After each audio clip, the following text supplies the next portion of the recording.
Assalamualaikum warahmatullahi wabarakatuh. Perkenalkan, saya Meli Damayanti. Pada pembahasan kali ini kita akan membahas mengenai uang.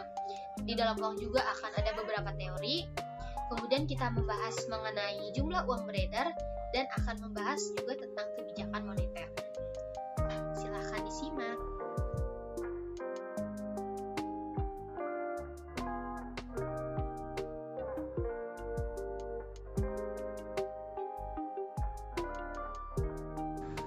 Nah, langsung saja kita ke pembahasan yang pertama, yaitu kita akan membahas mengenai uang. Tentunya kita semua sudah tahu apa itu uang dan bagaimana uang tersebut kita gunakan.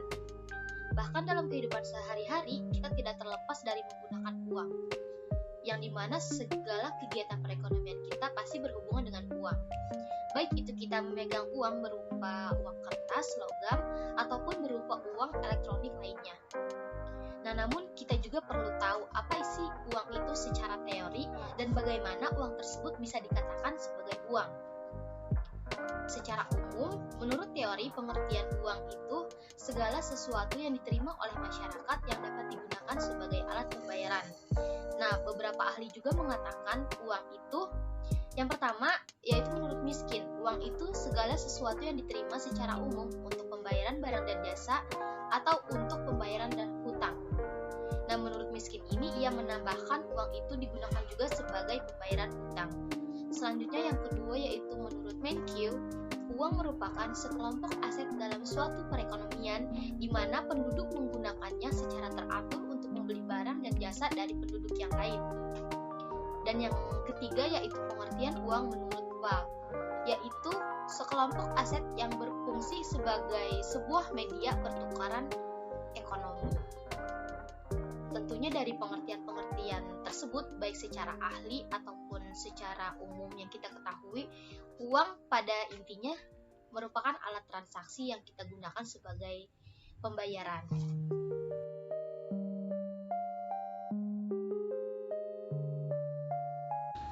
Berbicara mengenai uang, tentunya tidak terlepas dari sejarah perkembangan uang itu sendiri. Kita akan coba bahas sedikit mengenai sejarah perkembangan uang itu. Yang pertama yaitu ada barter.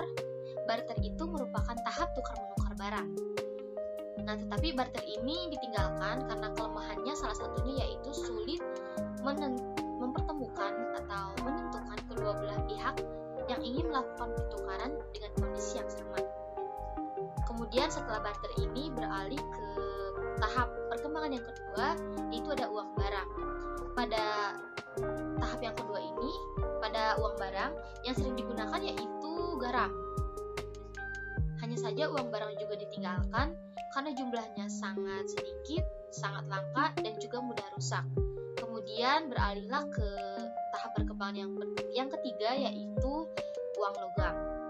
Uang logam di sini yaitu berupa emas dan juga perak. Nah, pada tahap uang logam ini juga ditinggalkan karena mengalami kendala, salah satunya yaitu kelangkaan dari logamnya itu sendiri. Sehingga setelah uang logam itu ditinggalkan, berkembang lagi menjadi uang kertas dan juga uang kredit yang kita kenal sekarang ini. Nah, mungkin itu sedikit mengenai perkembangan dari uang.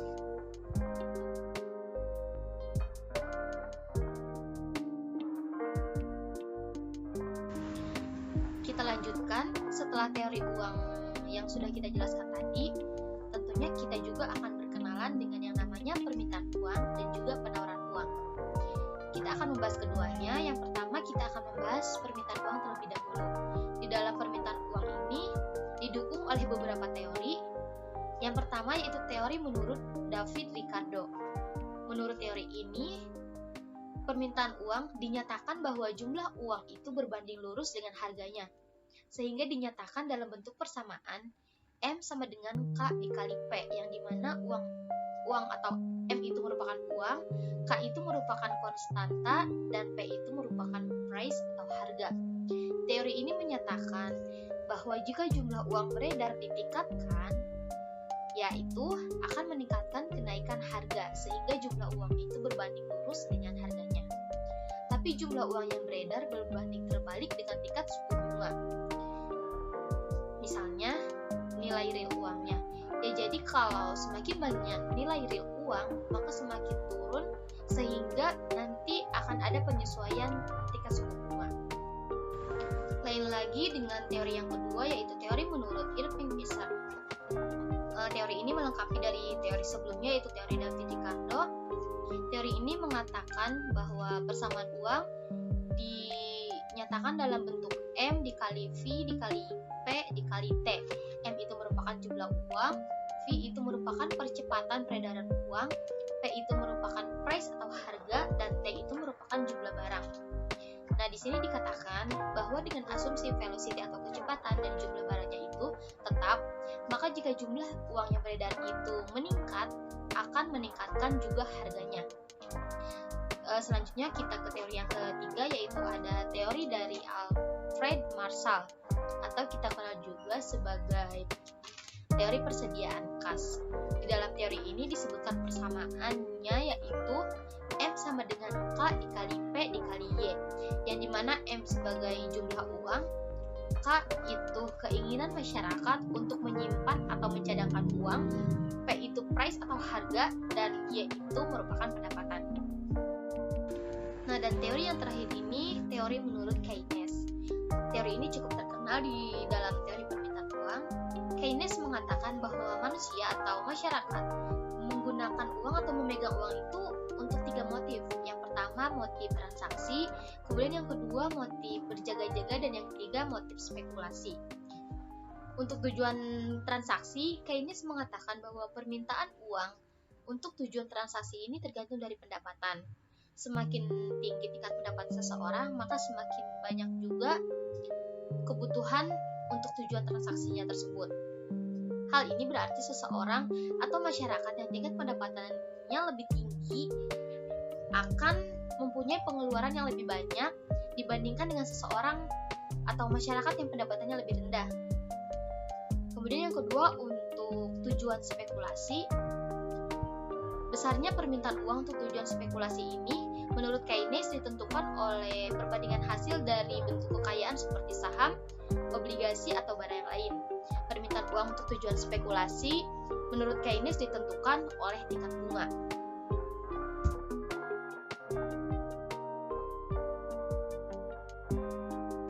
Kemudian yang selanjutnya yaitu mengenai penawaran uang. Di dalam penawaran uang ini akan ada 3 pembahasan. Yang pertama yaitu uang beredar secara sempit, disebutkan dalam bentuk persamaan M1 sama dengan K plus G. K itu merupakan uang kartal berupa uang kertas dan juga uang logam, dan G itu merupakan uang kira. Kemudian yang kedua yaitu uang beredar secara luas, disebutkan dalam bentuk persamaan M2 sama dengan M1 ditambah uang kuasi, mencakup uang kartal, uang giral, dan deposito masyarakat di bank. Kemudian yang ketiga, uang inti atau receipt money, persamaannya H sama dengan K plus R, uang giral ditambah uang tunai yang dipegang bank umum dan juga masyarakat.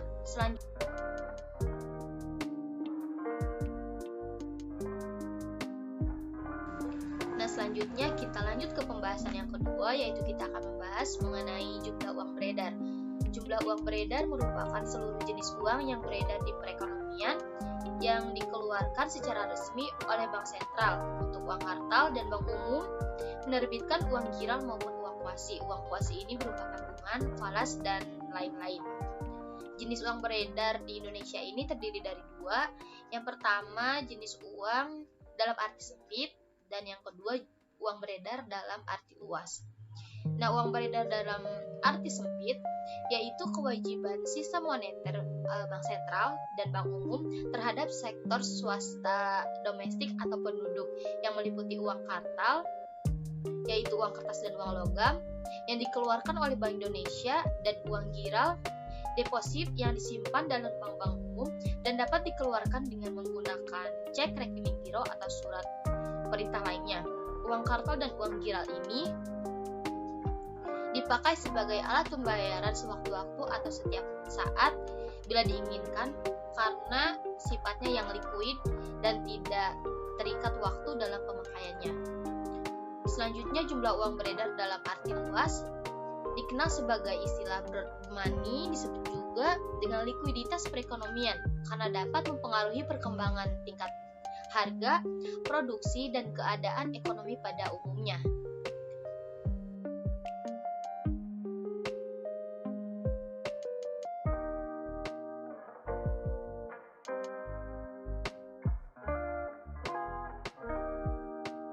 Nah, sekarang kita ke pembahasan yang terakhir, yaitu kita akan membahas tentang kebijakan moneter. Apa sih kebijakan moneter itu? Kebijakan moneter adalah proses mengatur persediaan uang untuk tujuan tertentu, bertujuan untuk menahan dan mencegah inflasi serta menstabilkan negara dan juga mensejahterakan pekerja. Nah, kebijakan moneter ini ada dua. Yang pertama itu kebijakan moneter ekspansif dan yang kedua kebijakan moneter kontraktif.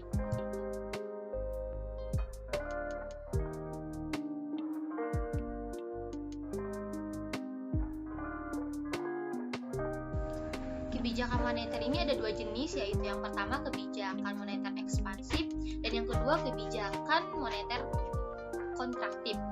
Kebijakan moneter ekspansif yaitu sering juga disebut sebagai kebijakan longgar, di mana pemerintah menggunakan kebijakan ini untuk meningkatkan atau menambah jumlah uang yang beredar. Kebijakan moneter ekspansif memiliki tujuan untuk menstabilkan perekonomian agar uang yang beredar ini stabil sesuai arahan, harapan, dan juga berkeseimbangan antara pelaku ekonomi.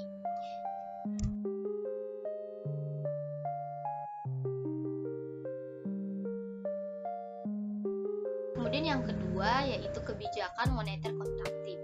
Kebijakan ini diberlakukan atau memiliki arti mengurangi jumlah uang yang beredar. Alasan kenapa diberlakukan kebijakan kontraktif ini yaitu karena terjadinya inflasi. Kebijakan ini disebut juga sebagai kebijakan uang ketat. Dimaksud untuk menjaga keuangan agar tetap stabil, kebijakan suku bunga naik atau turunnya bisa dilihat dari permintaan masyarakat. Nah, dari sana Bank Indonesia selaku bank sentral akan mencetak uang, tetapi sesuai permintaan dari masyarakat. Dari situ juga bisa tercapainya target dari Bank Indonesia. Sebenarnya banyak sekali tujuan dibuatnya kebijakan moneter ini, yang pastinya untuk memperbaiki, menjaga, menstabilkan perekonomian negara. Semua berawal dari diri kita sendiri. Kita mulai membeli barang dalam negeri dan mulai berhenti untuk mengekspor barang terlalu banyak dari luar negeri. Tapi pemerintah juga ikut berperan dalam mencegah agar barang yang diekspor tidak terlalu banyak. Dan juga kita bisa ikut berpartisipasi dalam mensejahterakan Indonesia dengan ikut membayar pajak, mulai berinvestasi, mulai mencoba hal di bidang barang maupun jasa. Sukses atau tidaknya semua itu tergantung diri kita sendiri.